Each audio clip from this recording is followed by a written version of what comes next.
muchachos, pero ayer anunció la gobernadora, o sea, se están poniendo de acuerdo ahí con el Departamento de Educación, aparentemente para comenzar clases híbridas en enero. Eso es una buena noticia. Eso es una excelente noticia. Sí, se está adelantando el asunto. Buena. Bien buena esa noticia. Yo la celebro por todo lo alto y yo creo que los padres lo celebran más que nosotros. Tú sabes que yo estuve en un evento el sábado y me encontré a 2 nenas de nuestro colegio. Y una pequeñita, aquella nena no llega, yo no sé si tiene 8 o 9 años, me decía, por favor, ¿cuándo vamos? Porque ella piensa que tiene que ver con nosotros. ¿Cuándo van a abrir? ¿Cuándo nosotros podemos ir? Ya queremos nuestra escuelita.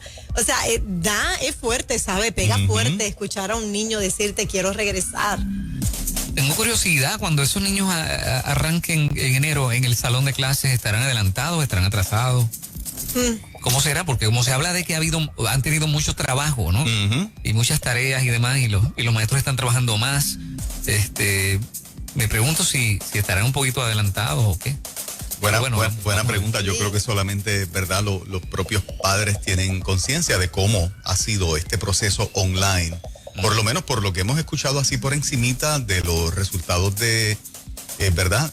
Semestres anteriores que ocurrieron, particularmente después de María, me parece que hubo parte de un proceso online. ¿Cuándo fue la primera vez? ¿O por los terremotos? Yo creo que nosotros corrimos por los terremotos un semestre que no tenía que ver con el COVID. No era online, era en carpas. Se hizo en carpas las clases. Okay. Esta es la primera. No había mezcla de online. No, esta es la primera vez. Por los terremotos todo fue al aire libre. Carpas, estuvieron un tiempo sin clases. ¿Esta es la primera vez sí. online? Sí, es la primera ese detallito, vez. Fíjatelo. Esta es la primera vez. Y básicamente corrimos el mes de febrero, digamos. O sea, tratando de dar clases en la escuela y demás. Pero ya cuando llegó marzo, ahí terminaron las clases. Ahí terminaron las clases. O sea, que las clases oficialmente online fue en agosto de este año. Este es el primer semestre que se corre online, Full online. Bueno. Esa es la pregunta, porque es que tengo la noción de que el semestre pasado, el que corrió de enero a mayo, corrió parte online. No fue en agosto, cerraron en marzo, en mayo fue online, abril también. ¿Abril también? Sí. Sí. Eso es lo que tengo en el file. Sí, una vez ella cierra marzo 15, como olvidar la fecha, comienza, que fue domingo, 16 y 17 los maestros estaban en las escuelas buscando los materiales, preparándose no permitían ya entrar niños. Y terminaron el semestre así. De hecho, de ahí es que vinieron las primeras críticas, que fue bien escabroso, que fue bien difícil que lo aprovecharan. Entonces vivíamos un retroceso. Vivíamos con la esperanza de que se abriera en agosto, ¿recuerdan? En agosto fíjate, esto termina y... La mente no está tan mala. Yo sabía que había algún file por ahí de que antes de agosto habíamos tenido un lag. Sí, claro que sí. Okay. Se le hizo bien complicado al sistema, o sea, comenzar esa machina online, ¿no? Exacto. Estuvieron dándole para atrás y para adelante a la idea hasta que por fin se pudo lograr. Y como quiera, a estas alturas hay miles de estudiantes que no están tomando clases, se sabe. Ahora, al mismo tiempo, escucho tanto autoridades de Estados Unidos y algunas a nivel mundial, y el secretario de Salud de aquí no es la excepción, hablando de que el COVID tiene como que una nueva, ¿verdad?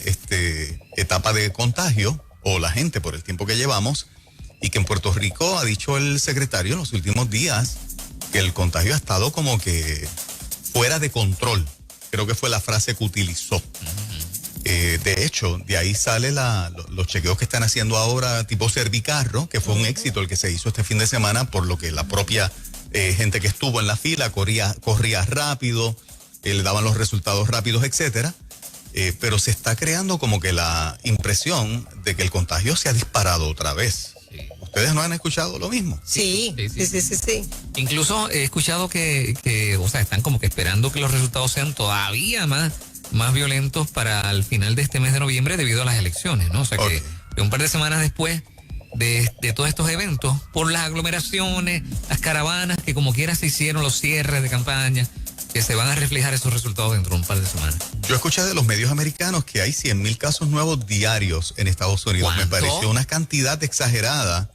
100,000 diarios. ¿Diarios? Diarios, en toda la nación. Ese fue el número que escuché. Yo decía, 100,000 o 10,000, porque a mí me parece bien exagerado obviamente se ha dado en un contexto de un proceso eleccionario Sí. que crea un ambiente para que la gente lo considere al momento de votar, ¿no? Pero esa fue la cifra que escuché y eso es algo dramático. No sé si es parte del manejo de los medios y de la estrategia política para afectar un proceso electoral, pero eso fue lo que escuché en los últimos días y no sé, me pongo a pensar si la próxima orden ejecutiva, ¿cuándo termina? ¿Tienen idea la de aquí? ¿Cuándo se supone que la GOBE emita una nueva? No, yo no tengo conocimiento. Que no sea hacia un lockdown, porque lo primero que Biden dijo, una de las primeras cosas que dijo era que iba a crear un task force de salud para bregar de manera urgente con la situación del COVID. Esa es su prioridad, se dijo. O sea, es Correcto. lo primero que va a hacer. Y la pregunta que uno se hace es, ¿esto significa que van a hacer un lockdown? Exacto. A mí me huele a lockdown en Estados Unidos y me huele que Pierluisi hará lo mismo acá. No sé, de verdad que a esta etapa del juego, ¿cuánto lleva el COVID ya? 8 meses, 9 meses, ¿no? Más o menos. Nos han anunciado una vacuna cerca para los que, ¿verdad?, les gusta el concepto y la van a usar. Se supone que eso esté bien cerquita ya. Óyeme, yo cada vez veo a la gente más educada y respondiendo, ¿entiendes? Educada con relación al uso de mascarilla y distanciamiento. En los negocios también. En los muy bien. negocios uno ve, uno pasa y dice, ¿cómo es posible que pudiera venir un lockdown si tú estás viendo que las cosas marchando? Correcto. Ya las actividades, los eventos se están comenzando nuevamente. Es verdad que a lo mejor lo que hay son 10, 15, 20 personas, pero se está reabriendo. Claro. Y de repente volver a cerrar. Las iglesias están desde mayo haciendo culto. A finales de mayo no ha habido un solo caso que haya tenido que cerrar una iglesia por un brote.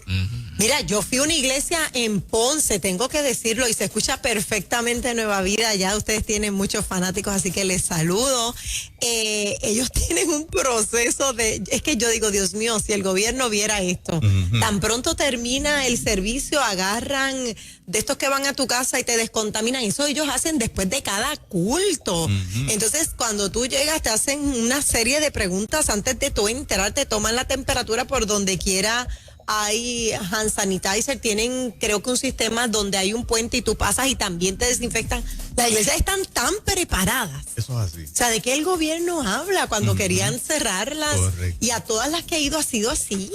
Ahora, son de 100,000 contagios, estoy pensando como los locos, son de 100,000 contagios diarios en Estados Unidos, se inmuniza a la población dentro de un par de meses, ¿no? Claro. Lo que se espera. Se acaba.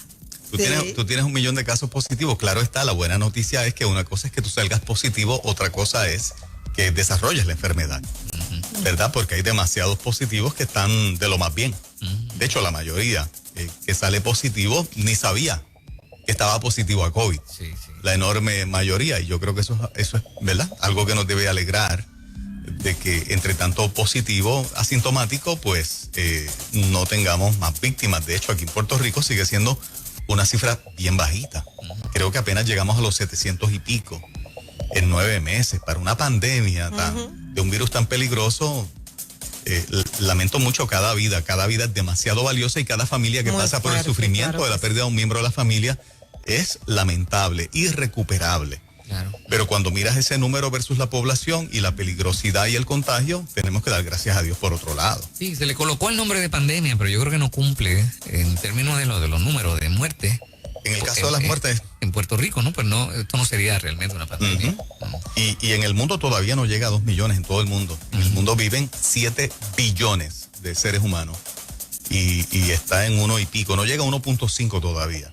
De los contagiados. De los muertos. De los muertos, ok.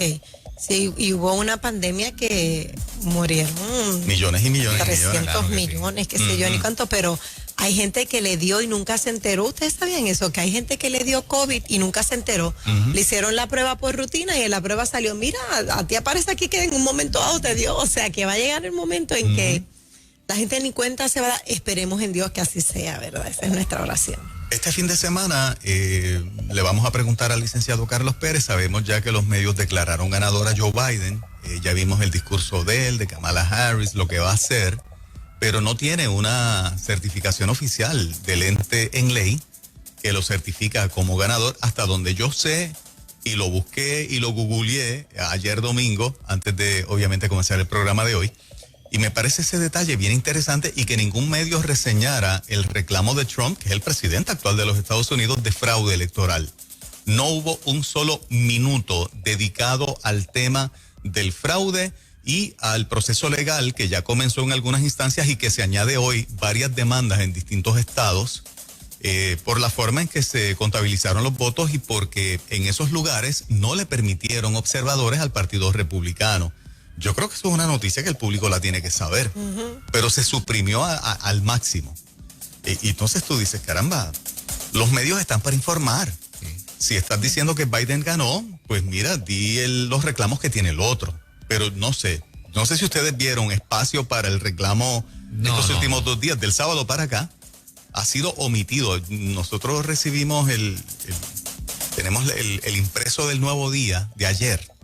Y página por página, todo era la victoria de Biden, los planes de Biden, cómo cambia la política en Estados Unidos, etcétera. Cero noticias de Donald Trump. Cero. Gracioso que algunos de los medios también, los titulares eran fiesta, por ejemplo, fiesta en Estados Unidos ¿verdad? Porque ganó Biden. Exacto. Fiesta, pero sí, no sé cómo es la cosa, ¿no? Exacto. Interesante también que él gana supuestamente cómodo, pero en la Cámara y en el Senado, los republicanos ganaron más asientos. Entonces son cosas contradictorias. Si tú eres el gobernante que te ganaste el repudio de todo el mundo, se supone que si tú ganas cómodamente, pues tu gente a los cuerpos legislativos gane cómodamente. Interesantemente, muchos demócratas perdieron su silla y muchos republicanos volvieron a ganarla. De hecho, el Senado sigue bajo control republicano hasta ahora de Estados Unidos, ¿no? Entonces tú dices, ¿cómo la avalancha de este hombre no cargó a los demás? Es contradictorio, pero son cosas que a veces pasan en la política, ¿no? Si es que realmente ganó genuinamente. Sí, hay una celebración en grande también porque hay muchos artistas apoyando a Biden. Yo este fin de semana, en poco tiempo que vi a una Eva Longoria, una J-Lo, muchísimos, ¿sí? Que han salido a celebrar, latinos, son latinos. Ricky Martin Full. Ricky Martin Full, muchísimos que también ya están cantando esa victoria. Sí, los que están comprometidos con la agenda de lo que representa ahora el Partido Demócrata, una agenda extremadamente liberal, una agenda de izquierda totalmente. Joe Biden ha sido clarito en decir que él está y apoya a todo niño y niña de 8 años que cambie de sexo, que se sienta de esa manera y que los padres no pueden decir absolutamente nada. Oye, la verdad es que uno se pone a mirar los videos en YouTube, por ejemplo, de la... ¿Cómo se llama? De estas escenas, estos momentos de Joe Biden interaccionando con niños, y eso es para pelo. Sí. Yo no sé si es una manipulación de edición o qué cosa, pero son demasiados. Sí. Y tú te pones a observar eso y lo que te da es escalofrío. Sí. ¿Sabes? Y hay comentarios en el pasado de él que tienen que ver con niños. Sí. Muy fuertes. Yo no me consta, no estaba ahí, solamente estoy repitiendo, ¿verdad? Sí, lo que la propia prensa publica y ha publicado por mucho tiempo. Y no es un videíto, no, o sea, son cantidad. Son cantidad. Eso es así. Muy feo. Pero bueno. De las cositas que están pasando. Este fin de semana también terminó con este comentario el presidente actual del Senado, Rivera Schatz. ¿Recuerdan que nosotros discutimos aquí los comentarios de Juan Dalmau que sonaban amenazantes con el asunto de irse a las calles y no se tomaban en consideración los puntos que ellos reclaman? El presidente del Senado le contestó en su página de Facebook bien fuerte. No sé si vieron lo que puso Rivera Schatz, pero fue sumamente fuerte. Sí. ¿Verdad? En términos de que pasó la línea casi del respeto, yo creo que la pasó. Sí. Porque una cosa es el firme, otra cosa es ir a un asunto como que más de disparar demasiado fuerte, pero obviamente lo hizo y llamó mucho la atención ese detalle. Wow. Sí, eso corrió todas las redes, dio mucho de qué hablar. Yo no lo he visto. El tiburón regresa. Oye, ¿verdad? Estaba como que en silencio. Sí, pero salió duro. No he visto, wow. Durante este fin de semana también, en los últimos días, estuvo el issue de el ideal independentista de Joan Rodríguez Bebe. Ella hizo unas afirmaciones y hizo un video aclaratorio de que desde que el día 1 ella lo tenía claro, yo lo tenía claro desde el día 1 también. Sí. Y es interesante un punto que nosotros aquí, una de las cosas que vi de manera inmediata es que el pueblo cristiano, hay un sector del pueblo cristiano que no tiene el concepto de un independentista que no es socialista y que no es comunista. Y es bueno que ustedes sepan, para los que nos están escuchando allá, independentista no es sinónimo de socialista ni comunista. Yo conozco cantidad que son pastores. Claro. Yo conozco cantantes famosas que son independentistas de toda la vida. No me refiero a cantantes seculares, estoy hablando de cantantes cristianas. Más de una, claro que sí, que son mega famosas en este país, queridas, amadas y admiradas, que son independentistas. Cristianas, que no son comunistas, que no son socialistas y que son de valores. Sí, y creen en la independencia para esta isla. Correcto. Sí, sí. Entonces, nosotros desechar, si yo fuera a decir un par de nombres de los que conozco, la gente diría, ¿en serio que es independentista? O sea, ¿cuál es el problema?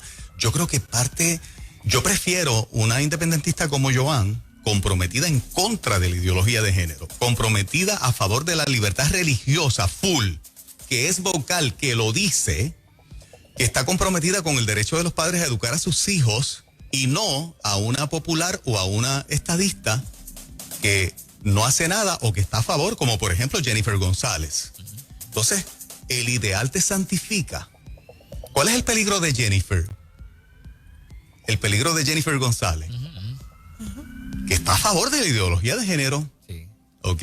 Y de Pedro Pierluisi, que está a favor de la ideología de género. Y son estadistas. Sí. Y no quieren que los padres tengan el dominio, sino el Estado que tenga el dominio de la educación de sus hijos. O sea, ¿de qué estamos hablando? Yo trataba de entender el issue inteligentemente, pero no lo lograba. Porque tú tienes enemigos de nuestras causas en el PNP por montones y en el Partido Popular por montones. O sea que no es un asunto del ideal. Es un asunto de lo que la persona piensa y el concepto que tiene de familia, de educación, de iglesia.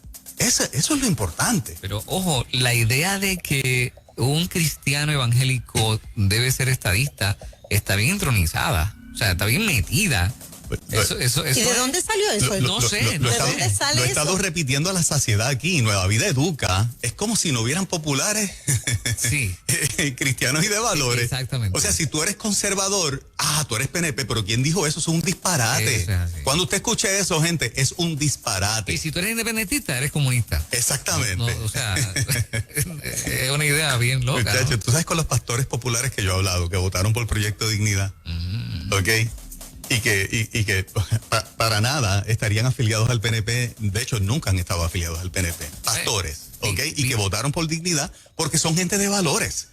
Esa cosa de que Proyecto Dignidad, los votos salieron del PNP, eso es un disparate. Salieron del PNP, salieron del PPD y salieron de mucha gente moral independentista que también cree como nosotros. Para mí Esa es la verdad. Bien decepcionante para mí ver las redes sociales este fin de semana, mis hermanos cristianos evangélicos, Claro. expresándole a Rodríguez Bebe, Ajá. estoy decepcionada, nos has traicionado, te cogimos para ahora decir que eres comunista.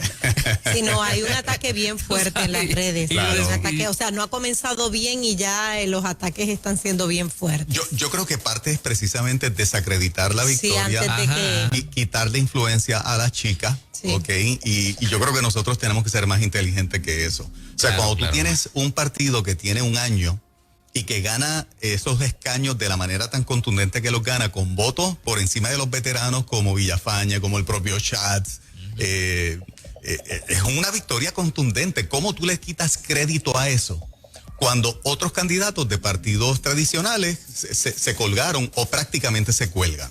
Tú tienes que crear un ambiente de quitarle crédito a eso. Ahora pregunto yo, ¿quién es más peligrosa, Joan Rodríguez Bebe, independentista, o Jennifer González? Oh, ¿Quién es más peligrosa para la iglesia?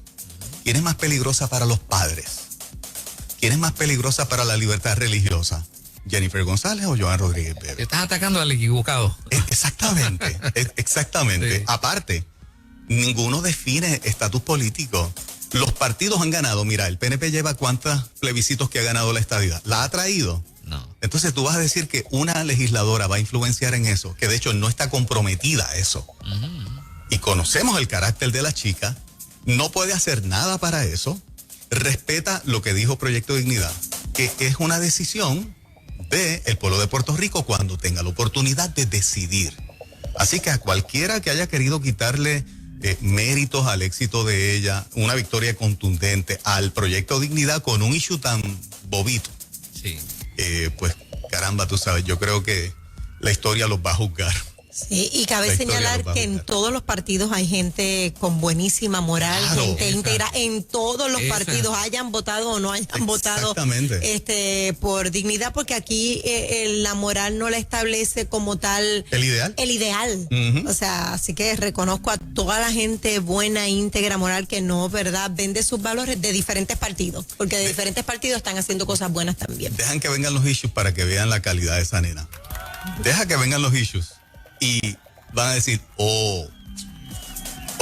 qué bien que voté por ella. Sí. Deja que vengan los issues de verdad. Yo de eso no tengo la mínima duda. Tremendo.